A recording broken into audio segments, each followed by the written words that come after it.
Coucou tout le monde. Alors, je voulais vous faire une vidéo aujourd'hui pour vous parler de ce fameux lâcher l'ancien. Je pense que c'est très très à propos en ce moment. Et parce qu'on le constate autant au niveau individuel qu'au niveau collectif. Et c'est quelque chose que j'entends très très fort dans ma guidance personnelle, mais que j'entends aussi très très fort quand je suis en guidance avec d'autres gens.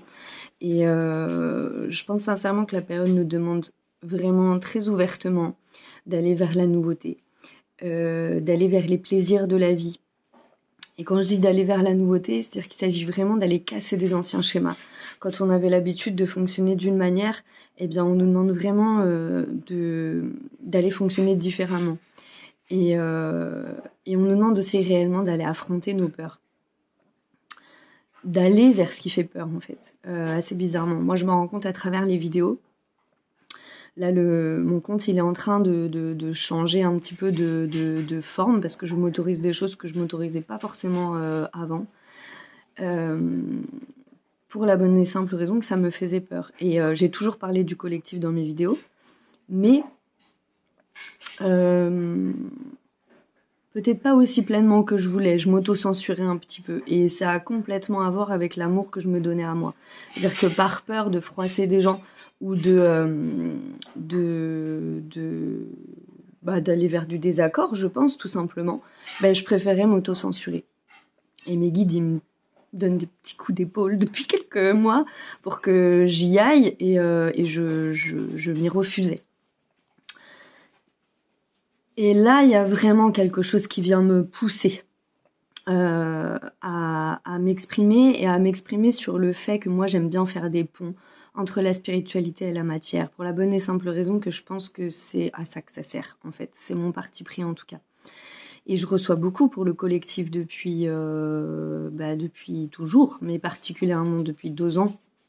Beaucoup, mais sans trop comprendre vraiment où ça me menait aussi. Donc j'avais besoin d'un temps, je crois, pour faire passer mes émotions, etc. Tout ça, c'est le fruit d'un processus. Et en ce moment, au niveau individuel, sur nos vies, on est là-dessus. On est sur ces processus qui prennent du temps, sur ces deuils de l'ancien. Il y a vraiment des parties de nous qu'on a laissé mourir ces derniers mois. Et on nous demande maintenant d'oser réaliser nos rêves et d'oser faire ce qu'on aime. Et c'est ça qui est, je crois, important. Et par exemple, là, sur le compte, je m'en rends bien compte. Je m'amuse beaucoup plus, là, à vous faire les vidéos. Je suis beaucoup plus moi-même dans mon expression et ça me fait du bien. Et peu importe le résultat, en fait. C'est ça qu'on m'a demandé de lâcher. C'est peu importe le résultat. Peu importe que je puisse déplaire à certaines personnes, que je puisse même perdre des abonnés, ce qui est clairement le cas depuis que je le fais. Mais c'est pas grave tout ça, parce que moi je me fais plaisir et je le fais en étant alignée et en respect avec ce que je suis profondément, ce que mes guides peuvent me transmettre et ce que je vibre finalement dans mon quotidien aussi. Donc c'est important de s'écouter en profondeur, d'aller vers soi en profondeur et de se laisser porter, je crois, par nos aspirations, nos rêves, nos envies, ce qui nous nourrit vraiment en profondeur. C'est très très important. En parallèle de ce travail-là, on nous demande de continuer le nettoyage de l'ancien qui se fait quasi automatiquement à partir du moment où on fait des choses qui nous remplissent pleinement et qui nous complètent pleinement. Donc ça, c'est la première chose qui me paraissait importante sur la période, parce que ce lâcher l'ancien, là, il est vraiment très très fort, qu'on est poussé très très fort à lâcher cet ancien, à lâcher toutes les formes d'anciens schémas, toutes les formes d'anciens modes de fonctionnement, pour pouvoir aller explorer de la nouveauté et donc explorer de nouveaux potentiels en nous. Encore une fois, ça fait plusieurs mois, plusieurs années maintenant, qu'on nous demande réellement de développer nos potentiels, d'aller vers d'aller déclencher des nouvelles parts de nous, quoi. Je dirais réellement. Les gens sont profondément en transition de vie depuis le Covid, quelles que soient les transitions, elles sont profondément vives et les gens vivent des appels. Continuez de vivre ces appels, même si en ce moment ça peut être encore un petit peu j'allais dire douloureux, mais c'est pas le cas pour tout le monde, mais plus ou moins agréable, on va dire. Euh, euh, Parce que ça fait partie du processus et que c'est vraiment un processus de deuil qu'on fait à notre échelle et à notre manière. Il faut être doux avec soi-même en ce moment, je le crois beaucoup, s'accompagner et aller vers le plaisir, vraiment aller vers le plaisir sans peur. Je veux dire, en ce moment, l'ancien monde, il est réellement mort à partir du moment où on a eu la crise du Covid. Je veux dire, vraiment, réellement. Pourquoi? Parce qu'il y a des limites qui ont été franchies, parce que je fais une pause toujours quand je vous parle, je reçois en même temps et j'entends, il y a un cap énergétique qui a été franchi aussi et qui fait que ça peut paraître étrange, hein, mais vraiment les anciennes formes ne peuvent plus fonctionner. Donc on nous demande réellement d'aller vers de l'innovation et cette innovation, elle est au cœur de chacun des êtres de cette planète.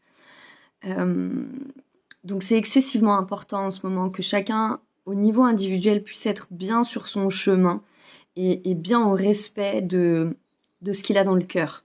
C'est vraiment important. Et je demande beaucoup à mes guides en ce moment qu'est-ce qui se passe parce que je trouve que tout ce qu'on vit depuis le Covid est profondément spirituel, voire même biblique, mais pas dans le sens religieux du terme, attention, parce que je veux pas faire peur à certaines personnes. Dans le sens où c'est initiatique, c'est ça que je veux dire. Et parce qu'on a été confronté à des choix, de multiples choix dans nos vies individuelles, dans le collectif, qui sont symboliques, profondément symboliques. Donc qu'est-ce qui se passe quand je leur demande, moi, qu'est-ce qu'on vit, quel est le sens de tout ce qu'on vit? Là, en ce moment, ils sont en train de m'expliquer qu'il y a beaucoup de peur qui est en train de remonter à la surface. Et que, je vous donne un exemple. Là, il y a les pénuries de carburant, les menaces de grève générale, etc. Moi, dans la position où je suis, là où j'habite, très clairement, s'il y a une grève générale, s'il y a des pénuries de carburant, je suis dans le caca. Parce que je suis à 5-6 kilomètres à pied de tout, de l'école de mon fils, de manger, c'est chaud patate. Et ça réveille des peurs en moi. Donc mes guides, je leur dis, je flippe un petit peu là quand même, qu'est-ce qui se passe? C'est ce que, voilà. Et eux, ils me répètent toujours la même chose. Ils me répètent, n'aie pas peur, aie confiance. Aie confiance sur le fait que si tu sens que tu as tout, tu auras tout et tu ne te retrouveras en panne de rien. C'est un vrai exercice de foi et c'est vraiment pas simple. Mais ils me le répètent constamment, en permanence, tout au long de la journée, à chaque fois que j'ai un pic de peur, à chaque fois qu'il y a quelque chose qui vient m'envahir et m'angoisser. Donc je peux que vous le transmettre parce que si on me le dit à moi, c'est que c'est valable pour tout le monde. Donc du coup, voilà, on me demande vraiment de rester ferme dans mes positionnements et en même temps d'être dans l'espoir et l'amour parce que c'est profondément la clé et que c'est profondément présent tout autour de nous et que c'est précisément ça qui va faire la contrebalance à toutes ces peurs et à tous ces égrégores qui sont en train de se réveiller en ce moment, même s'ils étaient bien présents, mais là, ils prennent une autre ampleur encore. Il y a beaucoup d'émotions en ce moment parce qu'on est bombardé d'informations. Je rappelle juste à titre informatif que les informations sont des informations. Le problème n'est pas l'information, c'est l'émotion qui va avec. Et c'est important de l'avoir en tête parce que c'est des choses sur lesquelles on peut avoir du contrôle. Et deuxièmement, une chose qui me paraissait importante à rappeler parce que j'entends beaucoup le mot solidarité, j'entends beaucoup qu'on doit lâcher l'ancien et aller vers du nouveau. Et dans cette logique, il y a quelque chose qui m'a frappée hier en fait en étant sur les réseaux. Je suis tombée sur un tweet qui expliquait qu'un raffineur, excusez-moi, je suis de retour, un raffineur perd environ 7 ans d'espérance de vie par rapport à quelqu'un d'autre. Et on a plein de métiers dans notre société qui sont comme ça, qui ont des espérances de vie réduites parce que la pénibilité n'est pas la même. C'est des gens qui sont comme les gens qui travaillent dans les usines de médicaments. qui sont confrontés à des produits toxiques qui sont dangereux, donc qui vont plus facilement développer des formes de cancer, etc. Et la société, c'est vraiment un corps. On parle du corps social, mais c'est important énergétiquement de prendre conscience que la société est un corps et que chaque profession au sein de la société est comme un membre ou un organe. Ce qui fait que chaque profession est essentielle au développement du pays et de la société et de sa survivance. Il y a des choses qu'on peut reproduire et reconduire. Et énergétiquement, une société, c'est ça. Et ce qui me frappe en fait dans ces événements-là qu'on traverse tous collectivement, c'est que un raffineur qui va là, oui, lui, il travaille dans la raffinerie, pas pour faire plaisir à la société, on est d'accord, hein, il travaille parce qu'il a besoin de payer ses factures et de vivre. Mais malgré tout, à travers cette fonction qu'il occupe et ce travail qu'il fait, il donne de sa vie au collectif. Il y a plein de métiers comme ça dans notre société où les gens donnent de leur vie au collectif. Et dans cette réflexion de lâcher l'ancien et d'aller vers un petit peu plus de solidarité et de faire corps ensemble, eh bien je me dis qu'effectivement, est-ce que ça ne serait pas à propos de pouvoir être en solidarité avec des gens qui nous offrent littéralement leur vie, des années de vie, ce qui ne sera pas le cas pour d'autres professions. Mais d'autres professions nous apportent autre chose, en fait. Et je crois que petit à petit, si on montait en conscience sur ces choses-là, en fait, on envisagerait les choses différemment et on prendrait forcément des décisions qui sont différentes. Si je replace ma problématique vis-à-vis du logement, un logement, on se rend compte, c'est pas que des chiffres. Un logement, symboliquement, ça a du sens. On appelle ça un foyer. C'est un symbole profond d'unité, de confort, de réassurance. Notre chez-soi est un endroit où on se sent a priori en protection, on se sent protégé. Il y a une profonde énergie d'amour dans un logement. Et bien, si on pensait la problématique du logement à travers un filtre beaucoup plus spirituel, les décisions ne seraient pas les mêmes. On ne prendrait pas les mêmes décisions, on ne visualiserait pas la société et les problèmes de société comme on les visualise aujourd'hui. Parce qu'on leur redonnerait de la profondeur, en fait, tout simplement. Voilà. C'est quelque chose qui me semblait important parce que là, forcément, on voit bien qu'il y a des mouvements de gens qui s'affrontent et je trouve ça dommage parce que je crois pas que ça soit obligatoire. Je pense que si on prend conscience de ça, on peut non seulement être plus à même d'aller vers de la solidarité, mais de fonctionner autrement, c'est-à-dire de s'apporter plus de soutien. Si par exemple il y avait un soutien collectif, je veux dire, de ces raffineurs par tous les corps de la société, eh bien à un moment donné, on pourrait du coup se dire ok, eh bien pendant un moment on va manquer de carburant, mais c'est pas grave, on va développer des chaînes de solidarité en parallèle pour que personne ne se retrouve sans rien. Pour aller voir nos personnes âgées, pour s'en occuper, veiller à ce qu'elles ne dépérissent pas, qu'elles ne manquent de rien, qu'on puisse aller leur faire leurs courses, etc., etc. Et faire ça à des petites échelles. On a la possibilité de ne pas vibrer le manque si à un moment donné on décide collectivement